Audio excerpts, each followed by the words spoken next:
And welcome to the Inland Sports Show, another quarantine edition, doing it live from home. And yes, you guys, including Jeff, pestered me enough. The Christmas tree is now gone. It is no longer here. It's gone, Jeff. I'm sorry. I finally took it down for you and for everyone else out there. It's gone. Actually, it was more so my family. My family was like, all right, it cheered us up. It served its purpose. Now we're going to kind of go back to real life. But it was good. It was fun while it lasted, I guess I could say. I'm a little depressed because I thought it was just a different angle. I kind of liked it. It made me feel very festive in this non-festive times we're in right now. Yeah, it was fun for the time being, and I don't know. Who knows? It's still early. It might actually go back up at some point because it wasn't real, so we can just take it out of the box and put it back whenever we want. But yeah, so the Christmas tree was back here, and actually, it was more so my kids. My kids were like, "Man, I know Mommy loves it, but we just want it gone." So finally, it's finally gone. So there's like wrestling space back there. You guys can like wrestle and stuff. Oh yeah, we call this the front room. It's pretty big. So we move the couches out, and my youngest daughter, who does gymnastics, she loves to go flipping around. We give her some space, and she rolls around and flips around and does all that. So that's the floor exercise room right there. It's one of the gymnastics events, and it takes place right here in our front room. All right, let's see. I'm going to see if I can punch up some tweets here, Jeff, because we put out today who is the top 5 high school football players. I have my top 5. You have your top 5? I do, man. You haven't said anything about my necklace, my shark necklace. Look at that thing. Yeah, surfer guy. Yeah, my wife, Smetty Smedberg, said I look kind of sexy in an 80s sort of way. But really, this is my 3-year-old son's shark necklace. I got it for him in Hawaii. And we were swimming. Right now, full disclosure, my whole family's out swimming in 90. I heated the pool to 90 degrees. Oh, that sounds expensive.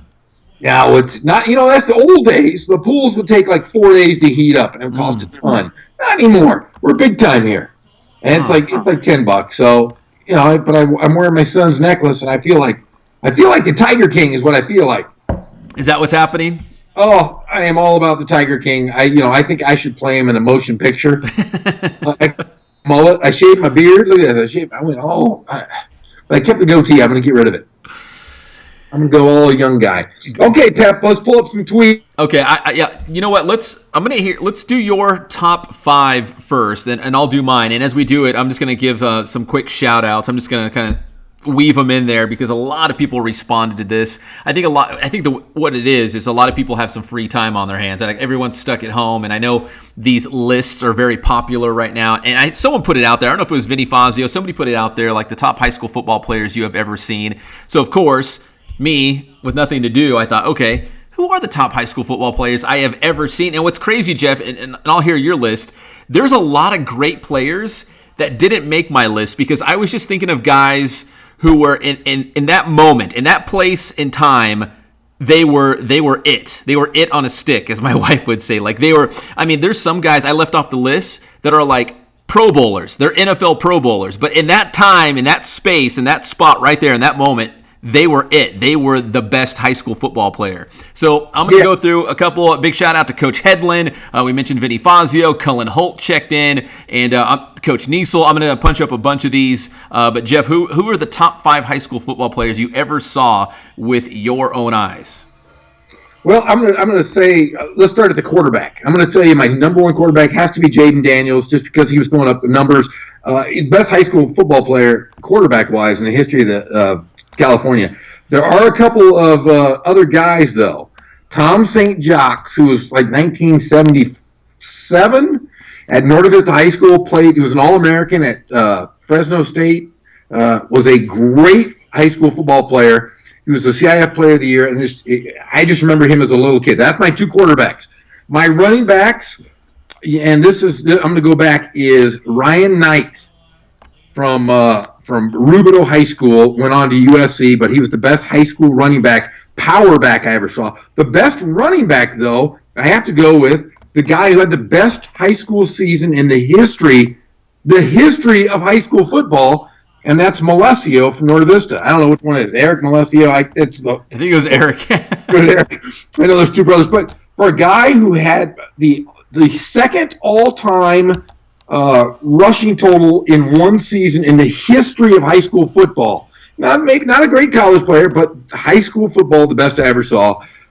Toby Gerhardt, another running back out of Norco High School. Ronnie Lott out of Eisenhower. I saw him play when I was a youngster. Also saw him play basketball. And I'm going to go Riverside Poly and Notre Dame great Mark Green. Those are my top 5, actually 6 players that I saw with my own eyes growing up that I just said, man, these are the best players I ever saw. Well, let me ask you this. Who are some guys that you left off the list and you're like, wow, I cannot believe they're in my top 5 because they're like surefire, huge names, big-time players? Well, you got to talk about Sammy Knight, another great player, brother of Ryan Knight. I'm going to look at some offensive linemen, defensive guys. Pat Harlow, who was a great player played for the New England Patriots. Randy Horde, who played at USC. Sonny Soto, another guy, local guy, played at UCLA. Ramona guy. I'm looking at guys that were superstars, but they were linemen. They weren't the pretty guys. But you're talking running backs. There's just so many guys. I mean, you look at the guy who was the coach at Notre Dame was a great player. Yeah. The former, losing my brain here. Wait, the former Notre Dame coach? Notre Dame High School? Yes. I can't even think of his name. Oh, Derek Johnson. Derek Johnson was another great one. Let me see. You give me your 5, and I'll keep going. I do have my list here. Yeah, and I'm shuttling through a lot of these. We're trying to squeeze in as many tweets as we can. I was looking at, I think we had like 52 responses, so it was awesome. I really appreciate you guys all chiming in because, man, we want high school football this season to happen so bad. So I'm just trying to, so much seriousness going on. Maybe we can talk a little football here and kind of take our minds off everything. But okay, so granted, I did go local, even though I did see Russell White at Crespi his senior year and was my roommate at Cal my freshman year. He was the most dynamic player I ever saw. And Tyler Kennedy, another guy that I said, oh yeah, Tyler Kennedy. When I saw him in high school and then at RCC, the quickest guy I've ever seen on the football field is Tyler Kennedy, and I love watching him play. I hope to see him play next year. Deshaun Jackson, another guy. I know. Like, where do you stop, right? Like, yeah. It was so hard to whittle it down. But okay, so let me say this before I get to my top 5. I will say that the best offensive lineman I've seen in high school was Cameron Hunt at Centennial. And when they were going, oh man, he was just kind of like an angry bad dude. Like he was, and he's in the NFL. I think he might be with the Raiders right now. I'm not sure where he's at, but he's an NFL guy. But man, he was just so dominant on the left side. So I'd say Cameron Hunt, the best O lineman. Best defensive lineman was Kenny Clark, and I say that because I think I saw him once or twice when he played for Carter High School, and then I saw him in the Inland Empire All-Star Classic in the All-Star game, and I remember leaving that game saying Kenny Clark was easily the best player on the field. Like he was easily, I mean, as a lineman, you could tell he was the best guy on the field. Yeah, and another guy, Hank Bachmeyer, I'm just going off the top of my head here. Stephen Carr, another great guy we've seen, you and I, and yeah. Okay, go ahead. I'm sorry. All these names are popping in my head. All right, so I'm going to go from 5 down to 1. And again, this is going to be heavy on the running backs and the quarterbacks because I don't know, they always get the love anyways. That's why I wanted to give the linemen some love first. That's why I said Cameron Hunt and Kenny Clark, the two best offensive and defensive linemen that I've seen at the high school level so far. All right. So number 5, I would go with Cody Kessler, the quarterback. I covered him at Centennial High School in Bakersfield. He was one of those, Jeff, and we've seen these they come along every so often, these guys who come on as freshmen. They're 4-year starters, like Jaden Daniels, who Jaden Daniels is my number 4. So I kind of lumped them together because they're kind of the same guy in a lot of different ways. They came in as freshmen. They were starters. They just kind of looked different than everybody else from day one. So Cody Kessler was number 5 for me. Jaden Daniels, number 4. And, I mean, I don't think anyone's going to argue against Jaden Daniels because he essentially rewrote the CIF Southern Section record book in terms of passing yards. So he's just, obviously, he sticks out like a sore thumb. He's just different from everybody else. So I got Cody Kessler at 5, Jaden Daniels at 4.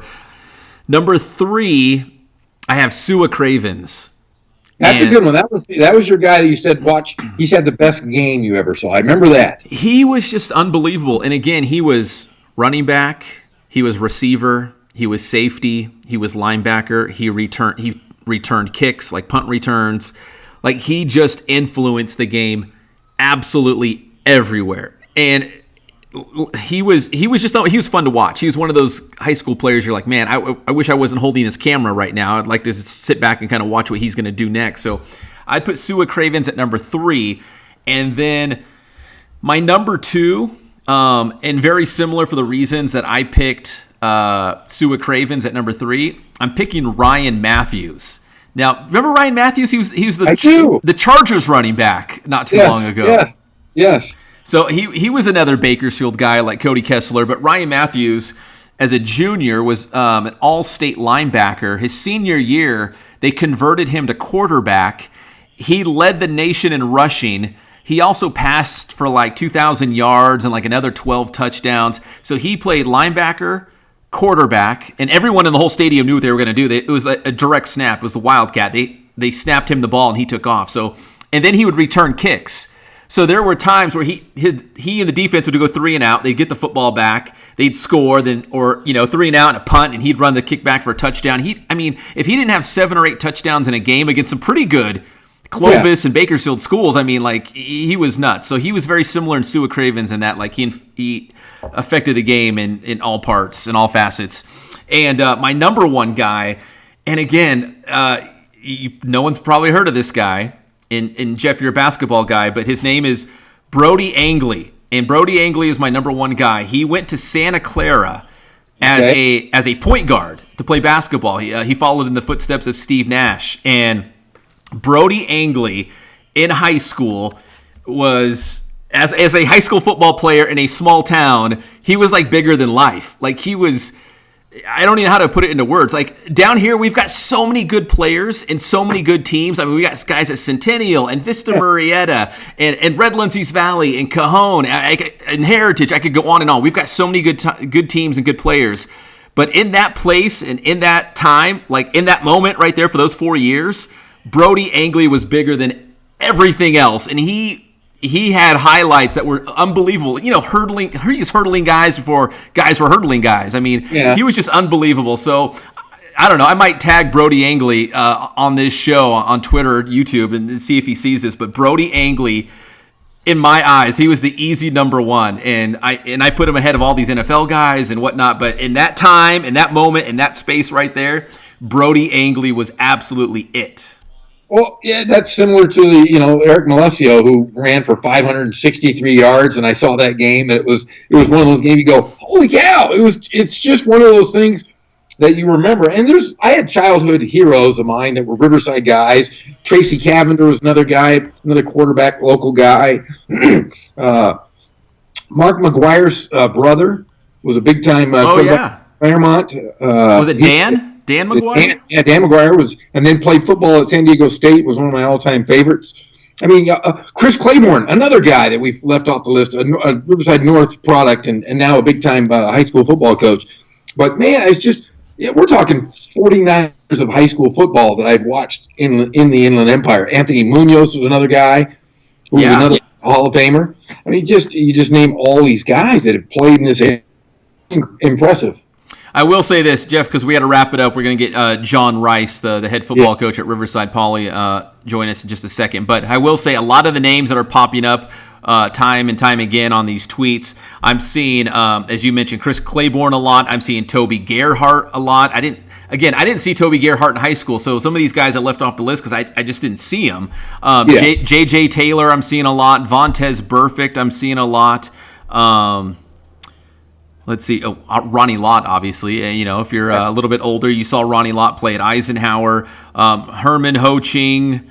Let's see. I'm just trying to scroll through really quick. Sammy Knight. A lot of Sammy Knights. A lot of Toby Gerhardts here. Mike Bass.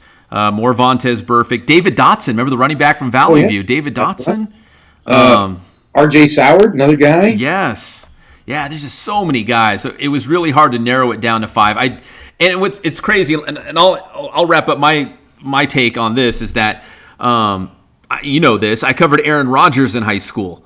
That's right. He was a good quarterback. Good. He wasn't great. No, He didn't even cross my mind in terms of my top high school football players. And then Derek Carr. Derek Carr was a really good high school football quarterback, but compared to like Cody Kessler or Jaden Daniels, I mean, dude, those guys were like off the charts, man. I have a hard time even putting into words like the impact they made on their teams. Yeah, I agree. But what a great list, and especially for I just threw out Inland Empire guys that I'd seen growing up. But man, just across Southern California, it's I saw a lot of people answering on the tweet, just everywhere, all over the place. So very cool. And this is one of those lists we need to maybe have our Hall of Fame, the Inland Sports Hall of Fame. Man, it's unbelievable. It's like where do you cut it off, because there's just so many big names from the Inland Empire, and we saw some names that were not necessarily from the IE, but people from the IE saw them. I saw I think it was Vinny Fazio, I think Leonard Russell, who was a Long Beach Poly guy who played Bow High. I mean, some of these guys, you saw because they were in direct competition against our IE schools. But anyways, man, so much good high school football. I just wanted to kind of get the juices flowing, right, Jeff, so we can get ready for the football season. Yes, I can't wait for the football season. We need to do basketball next, because I have a great list. I have guys that you've never heard of that were phenomenal. Well, why don't you work on that? And next Wednesday we'll do my basketball list is going to be weak. I'll tell you who number one is. Brody Angley. on my he was a great basketball player too. So anyways, Jeff, we're going to take a break right here. When we come back, we're supposed to have John Rice, the head football coach at Riverside Poly. We'll be back on the Inland Sports Show Quarantine Edition. All right, Holmes. Do you want me to call back later?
And welcome back to the Inland Sports Show, Quarantined Edition, live from my living room. We're normally in the Mike's Fitness Equipment studio at Teen Vision TV 16, and we will be again someday soon. But for now, we're still doing it live from the living room. So we're making things work like a lot of people are, finding ways to adapt and simply just make some things happen. So join us right now on the line, on the Skype line, is the head coach of the Riverside Poly Bears, John Rice. And Coach, I'm all eager for the high school football season. We better have the high school football season. But right now, first and foremost, I just want to make sure that you and your family and everyone's kind of doing well in your neck of the woods. So how are you doing? How and your family as well? You know what? Thanks for having me on, Pep. And I think one of the most important things for us to remember is that family comes first, and you get a situation like this. And although we're serving our students and our players, that our family, I have 4 teenagers. One's in college, 2 at Poly, and one at Gage Middle School, and their life's been disrupted, and they need support, and my wife. And so we're just taking the opportunity to spend more time together, teach them about resilience, life lessons, love each other up, and try to walk through this together. There's no blueprint for this, like you said. But the family's good. Thank you for asking. So how about your extended family? How has this changed maybe coaching high school football this time of the year? Thankfully, I guess because of technology, you're able to stay in touch with your coaching staff, administration, your players and stuff, but still probably not how you figured you'd be spending March and April right now. In the beginning, we talked on the phone, and the kids were still working out. They were going on their own, and we were chatting and keeping in communication on a few different formats that we have. One of them is GroupMe. And then the kids started working out, and we gave them a workout to do, encouraged them to do it. And then they closed down the parks here in Riverside. So the kids are adapting and working out on their own. But I think we chatted about this earlier on a text, is that beside the whole point of football, which is, I think, totally necessary for society as a diversion and to teach life lessons, this whole situation is why we are in education. I mean, we talk about football being a microcosm. This is exactly what happens in life, is that there are situations that are going to come up, and certainly not as serious in a ball game as they are right now, but people's lives will be in danger. You're going to get thrown curveballs. You're going to face adversity. You're going to have to adapt. And so what's really struck me is the heart that I've come up with probably in the last week or so to really start thinking of the kids and their families, because you're getting up to April 1st, and there are people who are not as fortunate as some of us. Some of us are fortunate economically. We still have jobs, we get paid, but you really think about some families that are struggling for necessities, and right now sports might not be at the top. And so I had another round today of just communicating with players, both individually as a group, to some of the parents. And I just said, we're checking in with you. How are you doing? We're going to get through this together. Let me know if you need anything. And I took the time to really thank my coaches today and tell them how much I appreciated them, and that, that we needed to get through this together. So I think this big life lesson about facing adversity is that you do it together, and it's okay for people to be scared, but we do it together. We rely on each other, and I think that's how you build community and family. And so that part of it to me is really more important right now, is taking care of the kids and make sure they're not alone. I mean, some of them have more support than others. So that's kind of where we're at right now, is checking in on a regular basis to see how their immediate well-being is doing. Yeah, I mean, it's take football out of the equation just for a moment, and it's just a challenge of, now we're hearing that we'll probably be doing school from home, or the distance learning, or whatever they're calling it, for the rest of the school year. So, I mean, it kind of disrupts everything that we're trying to do, again, aside from football, just going to school, where are their meals going to be, coming from? Who's going to be helping them at home? Are mom and dad at home? Are they not? I mean, there's just so many wrinkles into this now that kind of football is almost an afterthought, which I wish it was in the forefront. I wish we were talking high school football. We're not talking about a virus. Yeah, I think one thing that Riverside Unified's done a really good job of understanding is that, and a lot of the educators and administration understand that school, for a lot of families, the kids rely on school for a lot of their needs, a lot of their immediate needs for food, for companionship, for love, and they will miss more than just a classroom. And so I'm really glad that they kept the opportunity for everyone to come and get meals on a regular basis. And they've been working really hard on a plan for distance learning. We just got our classes set up today for that, and one of my first assignments for them is about how they're feeling about their lives being affected by the COVID-19 situation. But on the great point of distance learning and trying to make this into an opportunity is that I have 3 of my classes that are weight training classes at our varsity, JV, and freshmen, and we're going to take that opportunity to show them workouts, and you can show them video files. You can do all kinds of things with distance learning. Again, the district's done a great job with helping us with that. But we're going to use it to meet with the kids through some other apps as well, through Zoom and some other things, and Google Hangout, to communicate with kids. And then we're going to take it to another level with our coaches to meet with their position groups and do some instruction video-wise and whiteboard stuff, and just we're going to take the opportunity and adapt, which is been one of our themes the whole last year. Was we faced a lot of adversity, so it was adapt and overcome, and that's kind of fits right into what we're doing. So the coaching community online right now is on fire. They are on fire to help each other, to talk to each other about ways to communicate with their kids, and that has been a big blessing. If you want to find help and support in the coaching community, how to reach your kids, they just do a great job of that. So that's what we're going to do. We're going to shift into a mode of distance learning is going to go now probably till the end of the year. The official announcement hasn't come out yet, but we're going to take that model and use it to communicate with the kids, even if we can't physically meet, so that when we do, we'll be ready. Well, Coach, let me ask you this, because not too long ago, I remember high school football being a thing where you show up first or second week of August, you practice for 2 weeks, and then you go right into the season. So it's been done before. I know, for example, University of Redlands, they do something like that. So it's not impossible. I guess you don't have to have the complete build up from March and April and May and June. I mean, I guess it's possible. Ideally, you'd want to, I guess be in the weight room and maybe do some 7-on-7 throw against some other teams and lineman competitions and those sorts of things. But if push comes to shove and we just want to get high school football back on the field, you could ramp up in August, couldn't you? Or what are the challenges there? Yeah, I think even more important now to get the mental part of the game taught now. And there's ways to do that. I always believe classroom learning and video review and teaching kids how to watch video and self-correct was really important. I think it's going to be even more important because the reps we're going to have are going to be limited. The time we are going to have is going to be limited with those kids. And if we get together in August, we're playing, week 0. So that date is the third week in August. So even if we had to start then, I don't know if CIF has planned to delay the season and go back. But once you start doing that, you have to kick everything back. So I think the answer to that is you adapt and overcome. The CIF is going to be a leader in this and how they mandate, what's going to happen with the season. But I think our responsibility is to be really organized and to have things ready to go so that when we can meet in person, that we have all the stuff done before that we can have done. And we can have our teaching in, the mental aspect of the game.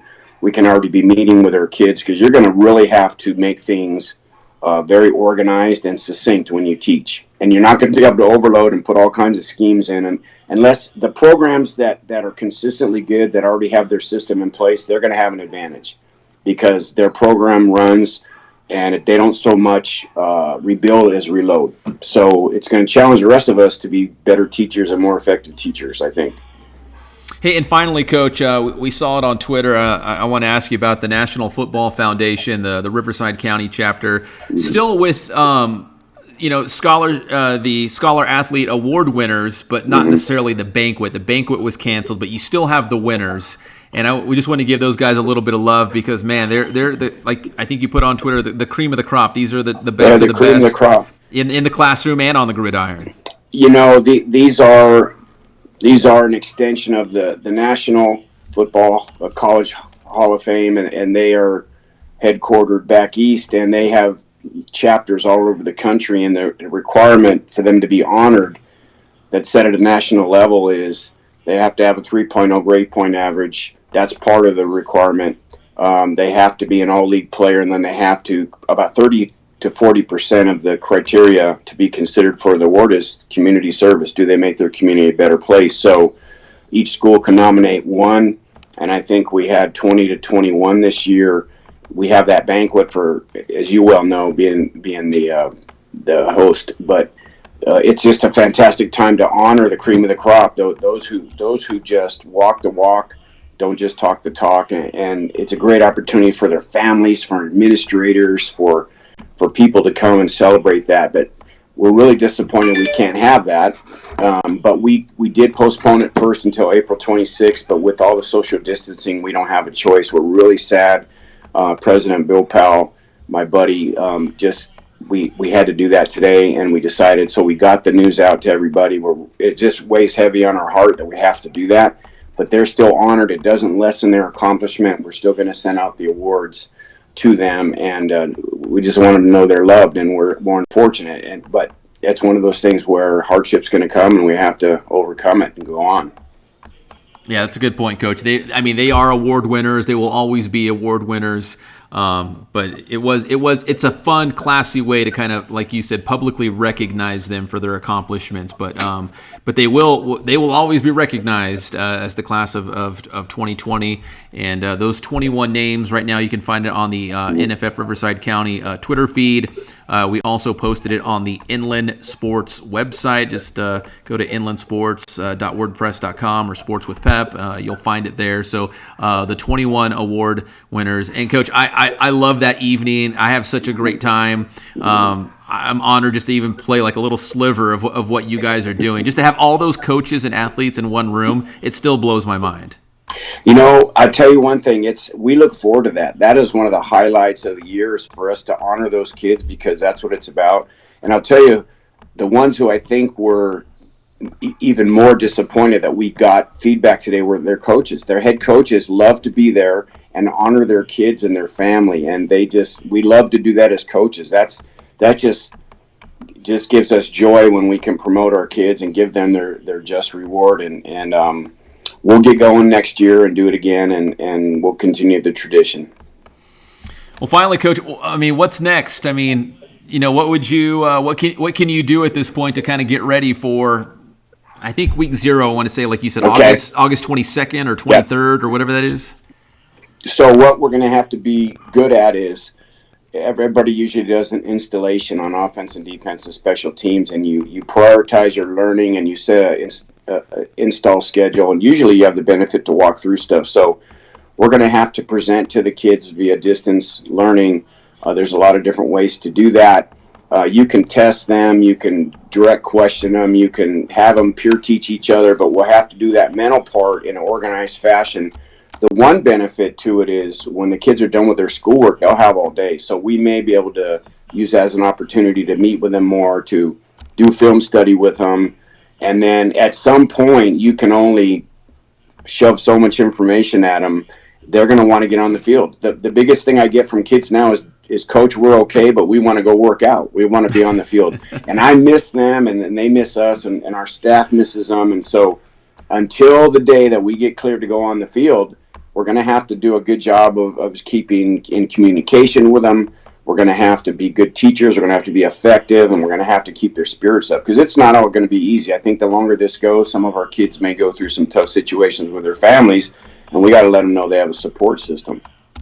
Will that change anything that you do going forward in terms of, like you said, the programs that have already installed, basically what they do year after year? Mm-hmm. There's not going to be a whole lot of change, but if there's a new coach, or you're trying to implement a new offense or anything like that, yeah, there may be a learning curve, right? Because you're not going to have that build up into the season. I think you hit the nail on the head, and it may cause some people to simplify, Because usually what happens if you have a program and you're started, you review in the spring, which we had a chance to do. We were very happy the times we went out on Wednesday nights and Saturdays, and the kids picked up stuff. So we're fortunate. So our teaching won't be the same. We'll be able to review concepts. But if you're coming in at a new program, especially, you may have to cut down a lot on what you're going to do, because it doesn't matter how much we know as coaches. It's an old axiom. It matters what we can teach the kids, and they have lives.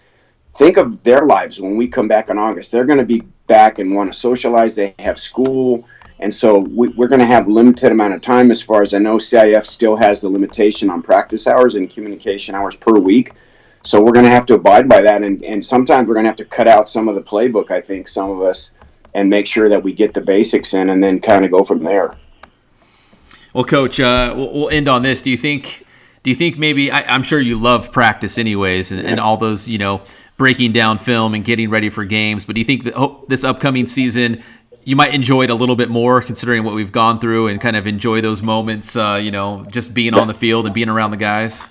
That is a great take, and really this morning I was feeling like how much I really, for some reason, woke up and really was thinking about my coaches and their family. And I sent them a message this morning. I said, man, I miss you guys. I hope things are going fine. And I did message the kids this morning, and that was one of the messages, where I really miss you guys. And when I get back, I think I know that I'm going to have a different perspective, because we're not promised anything.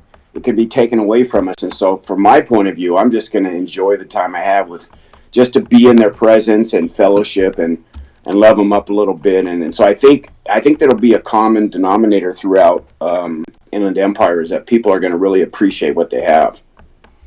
Well, I know week 0 will be here before you know it. And Coach, hopefully by August we'll be talking about, man, good thing that passed. Good thing the kids are back in school. Good thing we've got football again. Good thing we've got some normalcy in our lives. I'm hoping and praying that's going to be the case when we get to August.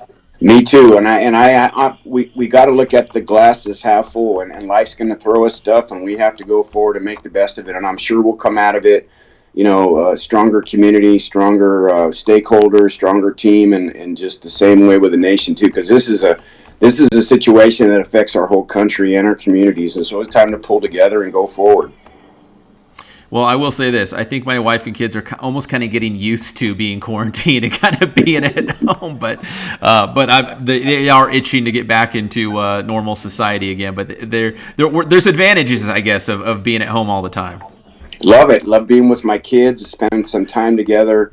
That part of it, I love. I'm just wondering, and there's a kind of a running joke online with the Twitter coaches that some parents have really posted and said, man, I appreciate you. I'm 2 hours into the instructional day of homeschooling, and I'm already frustrated. So we do what we have to do. We just can't wait to get back, and we're looking forward to it. But I'm going to enjoy the time I have with my kids, every minute of it. Yeah, you just touched on it. A new appreciation for teachers, right? Yeah, well, that's not why we do it, but we pour our hearts and souls, and there's a lot of educators, and that's why we got into teaching, is this. We love serving kids and being around them, and so I'm sure that when we get back, it's going to be a kind of a rebirth for the education profession as well, as to appreciate what we have every day. And I've seen on Twitter other people who are not teachers in other professions, but they're I guess considered non-essential. They're having to be home with their kids, and they're saying, "Wow, give teachers a huge raise and a pat on the back." That would always be good. That would be good. That would be fantastic. It does take a village. It does take a village. We can't educate kids by ourselves. It takes a family and a holistic approach to everybody. So we just need to get together and do it as a group, when we educate kids, and we coach them. Same thing. Well, Coach, I appreciate the time, and hopefully we'll talk again soon, and we'll be talking about who you're playing and your players on the team, and and breaking down some X's and O's next time. Well, thanks for having me, Pat. We appreciate everything you do, buddy. Take care, and hope your family's well. All right, thank you, Coach. That's head coach John Rice, the head football coach for Riverside Poly High School, joining us for a couple minutes here on the Inland Sports Show as we kind of navigate through some weird times, but we're finding a way, and we're checking in with some of our friends around the football community. So thank you, Coach. We do appreciate it, and I'm glad to hear your family's doing well and everyone in your circle. So and we'll check in again soon for sure. Take care. All right, that's head coach John Rice joining us here on the Inland Sports Show, and we will be right back.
Yo, there he is.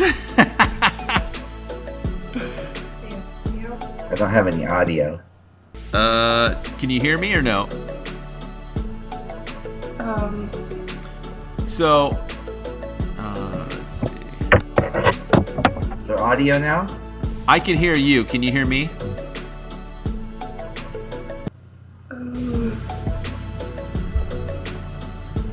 Okay, this is, look at that, see how that's muted? It's not muted. Coach Cook.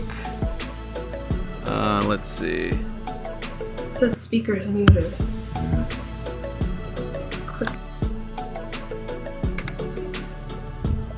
Click back over here. This one? Yeah.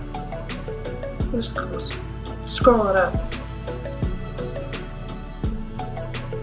There you go. Better? Yeah. Can you hear me, Coach?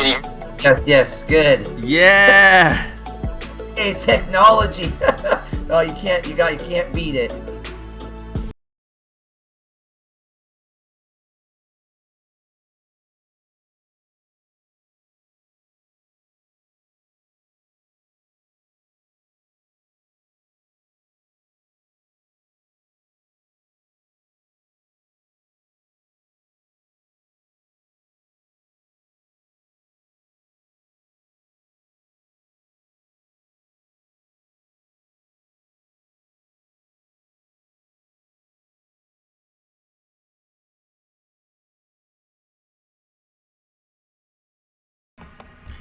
And welcome back to the Inland Sports Show, quarantined edition, live from my living room. We're checking in with a lot of our friends that you've seen on the show over the course of, the last several years. And this guy's one of our dear friends, and he's always got the biggest smile on his face. It's the great Tim Cook from Life Pacific. Coach Cook, how are you doing?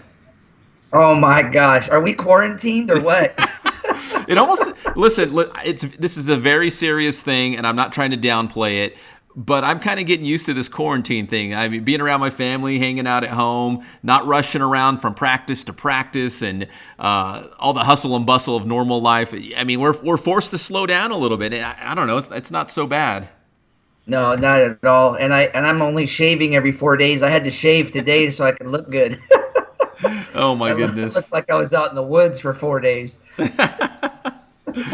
Well, Coach, first off, how are you and your family doing? Everyone doing okay on your end? Everyone's great. Thanks so much, and everyone's been so lucky. Everybody I've been talking to, and we actually have a signed recruit, Travis Jackson. I think he's listening right now from Corona. That is sick. So I want to send my prayers and thoughts to him. He's been having some struggle. I don't know what it is, but he's been sick for about 8 or 9 days. So I want to say hello to him and his family over there in your way. Well, I'm glad everyone's doing well, and of course, we'll be praying for anyone who's not feeling up to par. Because again, I'm not a doctor, I'm not a medical professional, but I know a lot of people. If you got a runny nose, if your stomach hurts, obviously everyone's mind's gonna race to like the worst possible scenario. It might just be you got a cold, and that's it. So, but again, I'm not a doctor. I'm just saying, a lot of us might not be feeling it too well this time of year with the spring season, allergies kick in. I mean, there's just a lot of things going on. I know, and I hope we just get better as human beings through all this. Just like treat people better in community. I hope it lasts a long time because we're definitely we're learning some lessons here. Yeah, we're definitely embracing one another, which it's I guess a blessing in disguise. We obviously never want tragedy or anything bad to happen, but when things do, the Inland Empire, the American people, man, we somehow rise to the occasion, and we band together when we need it the most. Yeah, it's pretty incredible. I was just reading something quick today that California is really kind of top notch on how we're handling things and stuff, and so. That always makes you feel really, really good because, gosh, we have so many people, and it's good to hear that we're right in that high percentage of doing the right things, Yeah, and the crazy thing is there's no blueprint. There's no, hey, this is how you fix it. We're just kind of trying to do the best we can and day by day, and it's so fluid and things change. But anyways, but enough with that, Coach. But first off, before we talk a little Life Pacific basketball, and I should have wore my hashtag Warrior Up shirt. I still rock it. Don't you worry, I still rock it. But I did want to ask you. Get some guys over there again. I wanted to ask you though about that crazy Riverside Poly against Damien game. Probably it's safe to say maybe arguably the greatest high school game in California all time. And your son obviously very instrumental in that win for Damien. You've seen a lot of basketball. Where does that rank for you? It's the greatest high school game I've ever seen. There's no doubt. And I've been a part of college basketball for 25 years. I've been in a couple games like that myself, 4 or 5 overtime games. But, our beautiful Jeff Gorham was there. Gigi was there doing the announcing. And Pep, I can't even explain how good that game was. The shot making, the coaching, the fans. It's one of those games where you can't even explain it. It was so good. I send out a lot of people text me, and I actually have the film on my text. And so I send it out and I said, look, just watch it yourself. And they just can't believe what they saw. It was, there's just no words. I still, to this day, I'm just like, did that game really take place? It was beautiful. Well, Coach, let's talk a little Warrior basketball here.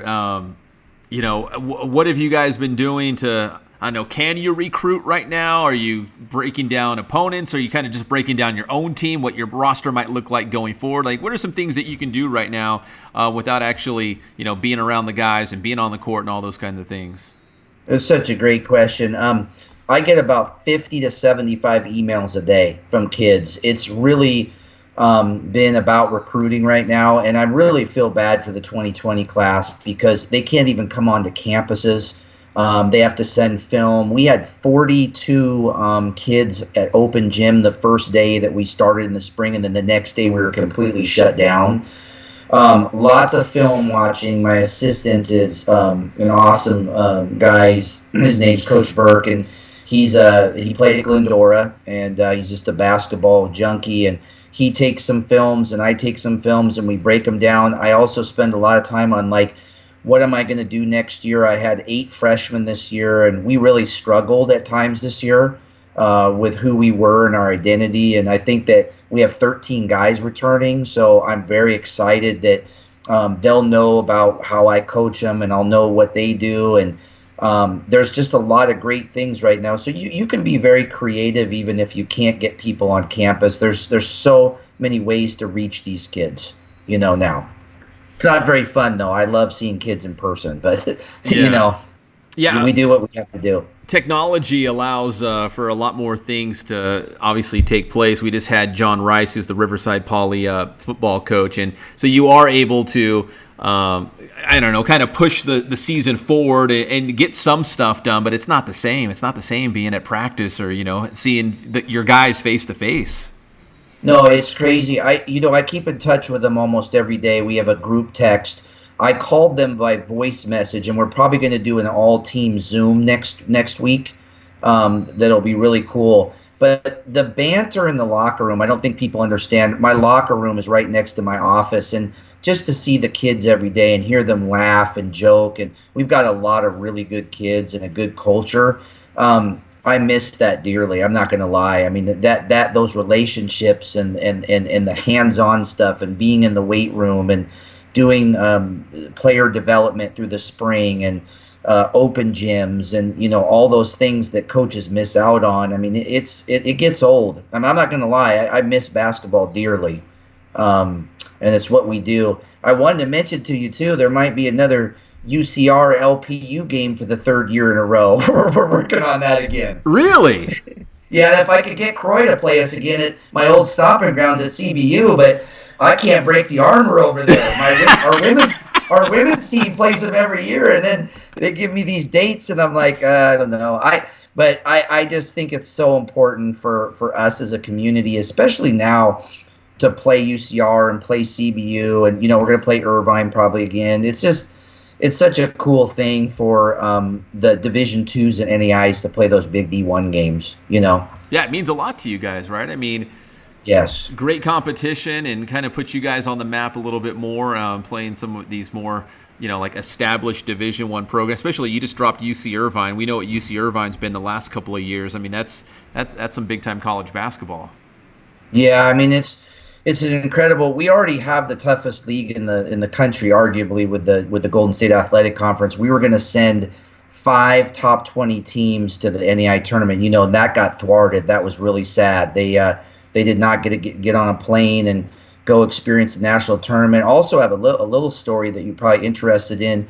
Our women's wrestling team made the nationals in North Dakota, got off the plane, got asked to get into a room in the hotel, and they came in and told them that they couldn't compete, that it's canceled right off the plane. Oh, it was just unbelievable. The first year that they've been to nationals for the women's, it was our second year of the program. The men did get to compete, thank God. It was 2 weeks earlier, and so they went to nationals. But we've had some real trials for some of these kids that they get to this incredible culmination of all their accomplishments, and then you get on a plane, and then someone tells you, no, we can't do it. I mean, it's crazy what's going on.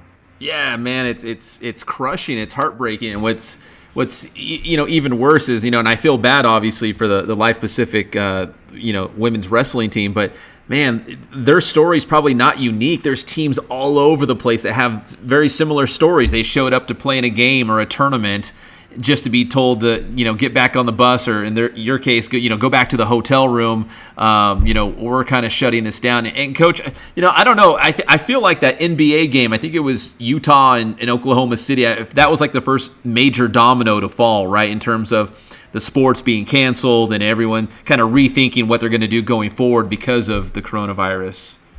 Yeah, and I think there was little whispers like a week before. I knew when we started to open gyms and that, but I think the NBA thing really set it off. And then of course you got the Rudy Gobert thing where he actually got the coronavirus. And I think that when it hits a celebrity status and all that stuff, unfortunately there's probably a lot of other people, common people that had gotten it, and it just brought more awareness to it. But I thought that was cool. I'm sure you saw the Scott Van Pelt stuff on ESPN, where he recognized people. He recognized people in our conference actually that got on there, and I thought that was a really cool gesture to just nominate some of those kids. Did you see that? Yeah, I did. In fact, I try to catch a little bit each night and see who he's going to recognize, because I love that stuff. I love when they're recognizing high school teams or NAIA or D3 and kind of listing off their accomplishments and just giving them, I know it's a cliche, they're 15 seconds of fame or whatever, but or 15 minutes of fame, but man, it is kind of cool because there's no closure to their seasons. They were just kind of playing, and all of a sudden, it's obviously it got shut down. Yeah, and what's been downplayed, I think, is just people's leadership in this time. Like, we've had such good leadership at Life Pacific, and there's been incredible leadership in our community, at our church. And I think that, obviously everyone's throwing darts at Trump, and I'm not going to get all political right now, but I think that if you look at a lot of the people, the way they've handled this and how tough this situation is, from all these lives that you're affected, the no proms, no travel ball, no spring sports, we've had some people really, really step up and care about others rather than just themselves, So I think that we've got to look at that too. Yeah, when times get tough, we kind of rise to the occasion for our families, for our neighbors, for our communities, whether it's an athletics program or a team, people at the workplace. But hey, Coach, let's end on this, because when you're not emailing, your basketball buddies, or recruiting and looking at film and all that stuff, how are you spending your quarantine? What are you doing? Are you binge watching Star Wars again? Eat lots of ice cream? Like, what are you doing, Coach? I did some Star Wars. I actually have 2 jobs, so I'm the AD too, so I have all these different administrative roles and stuff. But I'm binge watching with my wife right now the series Homeland. Have you ever watched that? I'm familiar with it, but I have not watched it. It's a spy. It's a CIA spy stuff, and there's 8 seasons of it. And I'm in the middle of the second half season, and man, it's good. And then I've seen all this. I was watching Empire Strikes Back the other Of course you were. I know you were. and my favorite, I don't know why. Well, it's close between Empire Strikes Back and I love Revenge of the Sith, man. I do too. It's just, oh gosh, the Darth Maul, and then they just killed him off too soon. I need some more of that stuff. Did you like the latest one? I liked it. I did like it, and I know I don't know, the last two movies were so polarizing, but I did like The Rise of Skywalker. I did like it. I was glad that they brought back. I'm not going to nerd out too hard right here, but I was glad they brought back Palpatine. It was kind of full circle. It was closure to the whole saga. That was great. Right? I'm right. Bonded through Star Wars. You and I will ever be bonded through Star Wars. Are you a Raiders of the Lost Ark guy too? Yeah. Oh yeah. I've seen all the Indiana Jones. I love those. Coach, I mean, I'm going full disclosure here. I'm a big nerd, man. I like Lord of the Rings. I like all Marvel. I love Marvel. Of course, I love Marvel. Yeah, Marvel's awesome. I think that's why Gigi, me, and you we're always bonded that way, especially through Star Wars. You know what else I forgot to tell you? Austin got me on Mandalorian on Disney Plus. Oh, that was money. Eight episodes. That was as good as it gets. I didn't think it was going to be that great. I said, what is this, Boba Fett from 2030 or whatever? It turned out to be awesome. Dude, it's so good. And I know season 2 was scheduled for October, and I hope I don't know how the production went down, but I hope they filmed it all and had it all kind of in the can before all this happened, so they can be somewhere in a studio producing it and have it ready for October. That's what I'm hoping. Yeah, I mean, Mandalorian, actually, Austin told me about it, and I was like, yeah, you're sitting here quarantined on a Saturday and Sunday, and you're like, shoot, why not? And man, that was awesome. I think I finished that in a day and a half. Oh, 8 episodes. You can't stop, man. Once you dig into that stuff's good. It was good. Well, Coach, it's great to see your smiling, laughing face. We always make time for you. I'm glad to hear Austin and your entire family is doing well, and hopefully we'll check in soon. And when we check back in, we'll actually be talking about the upcoming season and who's on your roster and those sorts of things instead of talking about all this virus nonsense. Yeah, we might have to. He's got some good D1s on. We might have to do a commitment show with you. Hey, you know what? If Austin wants to come on our show and do it live, bring it on. We'll do it. I was thinking about that today. I was like, might as well, man. That's my guy. So I'll talk to you about that. He's doing good right now. So awesome. Well, thank you, Coach. I appreciate the time, and we'll check in with you again real soon. I appreciate it. I appreciate you guys a lot. Have a great one. Be safe. You too, Coach. That's Tim Cook, head men's basketball coach at Life Pacific, the athletic director, checking in here on the Inland Sports Show. Another quick break, and we'll be right back.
And welcome back to the Inland Sports Show, Quarantined Edition, live from the living room, still talking local sports. Again, a big thanks to everyone who chimed in as we tweeted out, who's your top 5 high school football players that you've ever seen with your own eyeballs. And it's kind of interesting because everyone comes from a different time and a different place, and to see some of those names pop up, it was really cool. So I appreciate everyone who's kind of chimed in and gave their take on that. Well, we did have there is some local news, and there's been a lot of stuff on the local college scene as well, including UC Riverside, the women's basketball team naming a new head coach, and our own senior writer, Derryl Trujillo, had one of the very first interviews with the new head coach, Coach Nicole Powell, and Derryl joins us live on the line right now. And first off, Derryl, I guess Nicole Powell being the new head coach at UCR was kind of hinted at for a while, and then obviously it finally happened. It was. There were some droppings being placed in the Twitterverse that this was going to go down. I was a little shocked that she left GCU because her overall record wasn't that bad, 38-46 in 3 years. I think she's 3-1 against CBU right now. I was honestly surprised that she left, but I'm not shocked that the UCR job opened up. So Nicole, and she's got quite the resume too. Like, wasn't she a college and WNBA star? Like, I mean, she's pretty big time. Yeah, this is a great hire by Tamika Smith-Jones and company. She hinted when I asked her about what success was going to look like under her tenure, she said it might take a while, but the goal is still going to be the same: Big West championships. And I mean, I feel like she won the. If this was a press conference situation, I feel like she would have won the press conference. But a lot of coaches win the press conference and still lose on the floor. We all know that. Yeah, and UCR really wasn't too far off the last couple of years. They've had some decent teams. I know this year, finishing last in the Big West, it was tough on the Highlanders, but they've been in the mix the last couple of years. So I felt like they were on the cusp of something. The only thing I can think of, and we have to look at it this way. We have to look at the fact that Coach Bell Ciaran Bell was appointed very late in the offseason. It was, mid-September when she was officially appointed as interim head coach. So she really didn't get a proper, recruiting period and all those things. But when you look at beyond the record, 8-22, but when you look beyond the record, they were competitive in most of their games that weren't P5s. Yeah. So I felt like maybe they deserved a full year, but that's not our call. And I'm happy to welcome Coach Powell to Riverside, just as I'm sure the rest of my colleagues are in media. And we'll see what she can do with the Highlanders. Hey, Derryl, as we transition to high school hoops, we have your, right now on the Inland Sports website, your all-area picks for girls hoops. You want to talk a little about that, who you picked as players of the year, coach of the year, and whatnot? Yeah. We'll start in the small school area. And I don't think this took a whole lot of basketball intelligence on anyone's part, but Chloe Briggs from Ontario Christian, the player of the year for the small schools area. She broke Cheryl Miller's 30-plus year old single season scoring record as Ontario Christian reached a Division IV state semifinal. I think she ended at almost 1,220 points for the season. She's getting a lot of D1 attention right now as a freshman, which I guess is to be expected. But look for Ontario Christian to be good for the next few years. They're going to upgrade the schedule pretty significantly, try to add some public school powers in there as well. Coaches of the year, I went 3 coaches of the year on the small school area. Woodcrest Christian's Laird Music guided his team to a second CIF quarterfinal in his 14-year tenure, including the program's first home playoff win.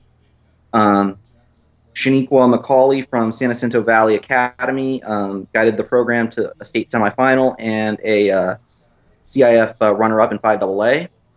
And then Coach Matt Tumambing from Ontario Christian in his first year, and his first year coaching girls, guided the Lady Knights to the regional final and a section final. We'll go to the public school area if you want. Well, let's do this, Derryl. So, what are you going to put together some boys teams as well? I know the season got cut short. I mean, we were near the end. We were in the state playoffs, but to the state championship game. So we kind of know who were the players, right? Yeah, we kind of have. I've got a pretty good idea of what I'm going to put together for the boys area. Just a matter of actually sitting down and laying it out. All right. Well, don't give away all your secrets here. We'll have to make people click on the story once you have it ready. But I did want to ask you, high school football wise, we're hopefully going to have our fall season, and that's what we're believing right now. But you've been in the area for a while. Who do you think is count on one hand the top players that you have seen with your own eyes here in the Inland Empire on the high school football field? Any names just jump out at you for sure?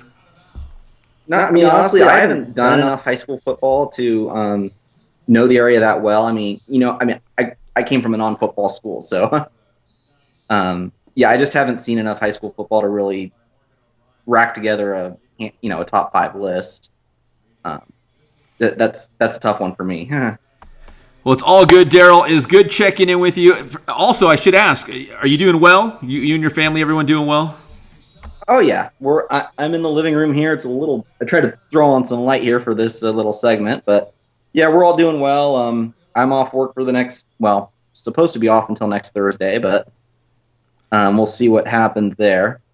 Yeah, nobody really knows what's going on, right? It's so fluid. Things change by day, by the hour. So who really knows what next week will hold? But hopefully everyone out there is doing well, and including our own senior writer, Derryl Trujillo. So, Derryl, we appreciate the time. Thank you very much, man. And then stay safe. Yep, have a good night. All right, that's Derryl Trujillo checking in live here. We'll be right back with more Inland Sports Show. Jeff's going to rejoin us one more time because we did have some other news that happened last night that Jeff wants to share with everyone out there. So we'll be right back.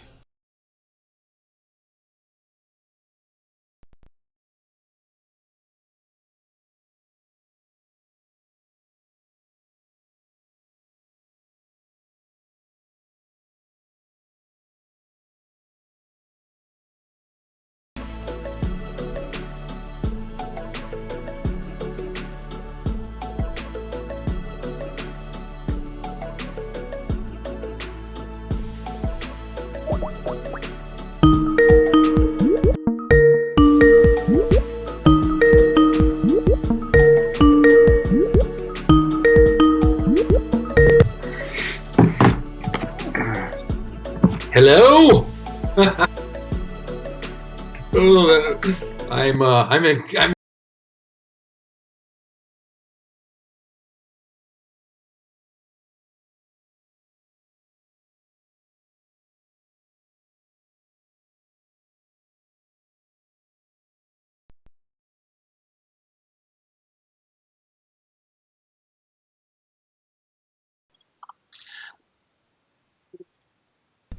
Welcome back to the Inland Sports Show, Quarantine Edition. We're going to wrap things up. We're going to get Jeff back on the line here to wrap things up. And Jeff, it was, I know a lot of our attention is, obviously being talked about the coronavirus, but I did not want this to slip past our radar. Your dear friend, and he's also a friend of mine, but you guys go way back, the legendary Mark Guard, his father, Arlo Guard, passed away. And you put a very nice tribute, and I saw a lot of people chiming in on social media about this as well. But I just wanted to, before we wrap up this show, obviously honor the legendary Coach Guard here. Yeah, Arlo Guard, if you don't know, was the longtime head basketball coach for Riverside Poly. He was Reggie Miller's high school coach, won a couple CIF championships. But he was also a junior high teacher. He was a high school teacher. He was a junior college basketball coach, and just an overall great human being. And it's one of my best friends in the world is Mark Guard, who was my best man at my wedding. And I've known Arlo my entire life. He was good friends with my grandfather, who was a mailman, and they would hang out and share stories together. And he was my mom's junior high teacher, and he was my dad's basketball coach. So. He was 94 years old, and he's going to be sorely missed. He had his great faculties until the very day he was gone, but just a tough time. So my prayers go out to Mark, his 2 children, and the rest of his family, because Arlo was a big part of this community, part of the Riverside Sport Hall of Fame, and just a great guy. So hats off to Arlo Guard and the rest of the Guard family. Yeah, obviously that was not good news considering, everything else that's going on. But I did want to point out, or give him, his recognition. That's the least we could do. And, how's Mark doing? How's Coach Guard doing? Mark Guard is the most resilient guy in the world. Remember, he lost his wife just a year ago and now loses his father. Toughest man I know. Nicest man I know, and he'll land on his feet. And if he wants to, he can always live in the Gorham house. I'm in my son's. Is that where you're at? I'm in Fast Johnny's bedroom because everyone else is working in the house. But no, Mark Guard is always welcome in the Gorham home, and he'll be fine. He's great. He's great. Well, Jeff, it's good seeing you. This show went. I don't know, these shows, quarantined edition. I guess because I have nothing better to do. We usually try to keep our show between 50 and 60 minutes. Right around 50 minutes is pretty much normal when we're in the studio. But I don't know, being at home, I got nothing to do. We'll just talk all night long. I have no reason to stop the show. Well, remember, we used to do the radio show 3 hours a day, 5 days a week. Oh, it's pretty darn easy to talk. This is nothing. It's nothing. Yeah, you doing segments, but it was nice hearing Coach Cook. It was good to seeing Coach Powell. And the great Derryl Trujillo. Man, what a great show. Dude, Coach Cook cracks me up, man. He's always laughing. He's always got a smile on his face. That guy never has a bad day. Yeah, and like you said, I have a video of the game. I will forward it to you just so you can watch it. The Riverside Poly Damien 6 overtime game. I have it now on my computer, so I'll forward it to you. Dear, I've got nothing better to do, right? So I might as well hunker down for 3 hours and... Well, ESPN was showing the Warriors, Cleveland Cavaliers playoff games, and I was watching that a little bit, and I was like, I really miss sports. I miss basketball. I miss baseball. I miss it all. I know. I just want something. I know I think it's horse racing. Is horse racing or some horse racing still taking place right now? But for me, that's not enough. I need something else. Yeah, horse racing is still going. That's about it. But hey, great seeing you, Pep. Love you, buddy, and stay safe. Keep those girls healthy, and I'll keep these boys healthy over here. Love you too, Big Jeezy. Even with that shark tooth necklace or whatever you got. Tiger King, baby! The Tiger King, yeah! All right, Jeff, good night. Go to sleep, and we will see you guys again next Wednesday. We'll do another quarantined edition of the Inland Sports Show. I think Vinny Fazio is going to hop on. I think Daniel Algatis, the head football coach, SBVC, is going to jump on. And who really knows? Anything goes at this point. Let's get David Patrick from his house, from his mansion. Oh, you know what? Like, He's like Bruce Wayne. His home, he must have a beautiful home now because he left an amazing home in Texas. Yes. To come out here to California. It was amazing. Yep. Uh-oh, I hear my dog is going crazy in the other room. I think he's eating Rocket. Uh-oh. The cat. Hey, I gave you that cat. Don't let him eat Rocket. He's going to eat Rocket. I gave you that cat. All right. There's anarchy in my house. No. Jeff, it was good seeing you, brother. See you, buddy. Stay safe. That's the great Jeff Gorham. I'm going to wrap things up here. It's Inland Sports Show. And again, we appreciate you tuning in. A big thanks to our sponsors who will get back in the saddle sometime soon and keep things going here. That's Boost Performance Training, Kin Sporting Goods, Spoiled, Quick Quality Oil Change, Mike's Fitness Equipment, JoJo's Gorilla Dog. We love you guys. We got your back. We're going to support you and do whatever we can for all of us to come out stronger when all this nonsense is over. Again, thank you for everyone who tweeted too. Thank you so much for your input. We love hearing from you guys. To be honest, as good looking and as smart and charismatic as I think I am, I'd rather hear from you guys. I want to hear what you guys are thinking. I want to hear your opinions and your takes. So thank you so much for the tweets. I loved it, man. I was scrolling through Twitter all day and I was like, man, what a great, top 5 players. I didn't think of that guy. Like, I don't know. It was just awesome. It was great to just kind of rest my brain from what's going on in the real world and just think about high school football. So hopefully we can do that all over again next Wednesday here on another Quarantined Inland Sports Show. My name is Pep Fernandez. If you haven't already, go over to YouTube. Please hit that subscribe button for us and subscribe or follow here on Twitter as well. We'd really appreciate it. We will continue the local sports talk here in the Inland Empire. No doubt we will not give up. My name is Pep Fernandez. We'll see you next time.